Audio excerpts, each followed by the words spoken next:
That you had a drinking problem, and what started you on the road to recovery? Actually, I didn't know that I had a drinking problem until I was sober for quite a while, almost 2 years. I, at first, I thought I'd nipped it in the bud. I thought that I had a potential to be an alcoholic, but I wasn't a real alcoholic at all. And that, in fact, I thought I was very clever to have dealt with the problem before it became a problem, really. So it took me, I would say, 2 years of talking with others, of being with others, and reflecting on my history to realize, oh my God, maybe that wasn't going to sleep at the dinner table. Maybe it was passing out. And maybe all the comments I got were not because I was eccentric or anything, it was because I was drinking. And, I never lost my job or anything like that from drinking. No one ever said to me, Lorna, you drink too much. But after I stopped drinking, I was able to see where I was headed. It was almost like when one is on a train, and the train is moving forward, one can see out of the window what the window frame allows one to see as it moves along. Then the train comes to a stop, which means one stops drinking. One gets out of the train and one can see that it's not just the carriage one was in, there's a whole slew of carriages.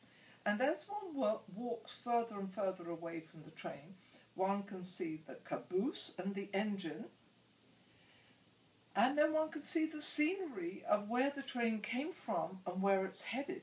But it doesn't mean to say that it has to reach its final destination, which is a train wreck, before one gets off the train.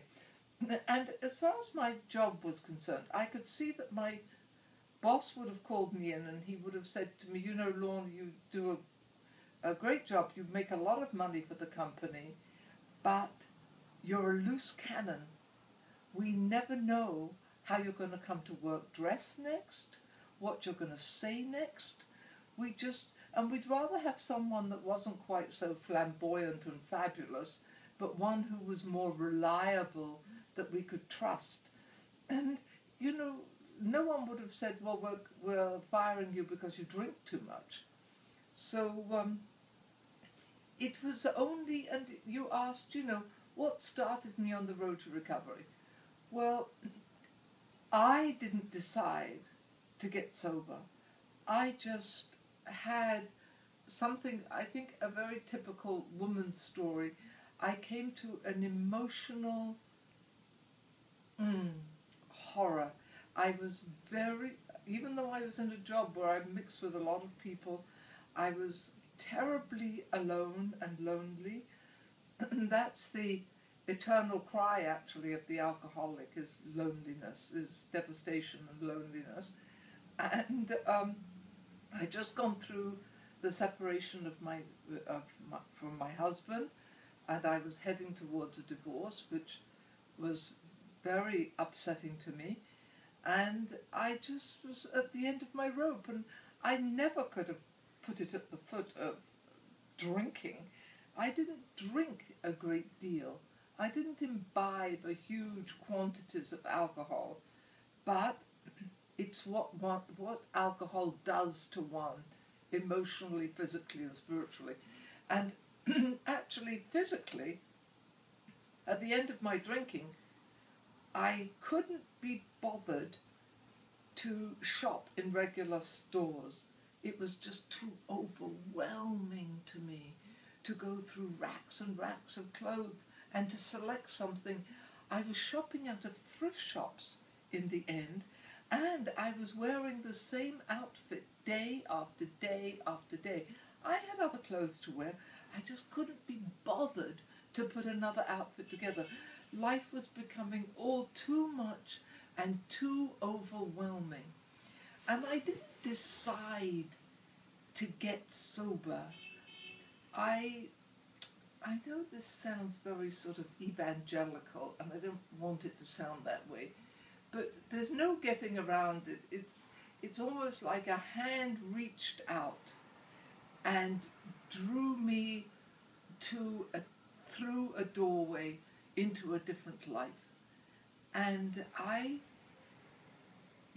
it was only as I put down the drink, and, people that I mixed with said, well, you don't have to drink one day at a time.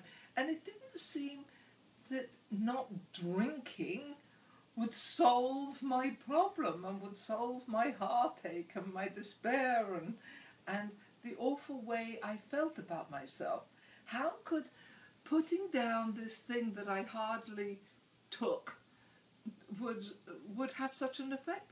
But as I stayed away from the drink one day at a time, I just did it one day at a time, and it wasn't like I was craving it or drooling or anything like that, but it definitely was there.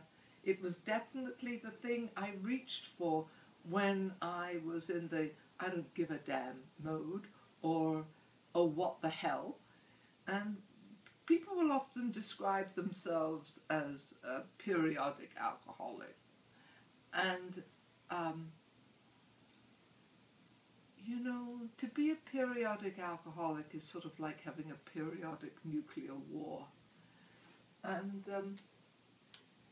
so it's only in the doing of it, and it's only in the recovery and the not drinking that I have been able to see that I hadn't nipped it in the bud at all, that I was riddled with alcoholism. And we're told that it's a progressive disease and that one doesn't get cured from alcoholism. I mean, there'll never become a point where I'll be able to pick up a drink safely.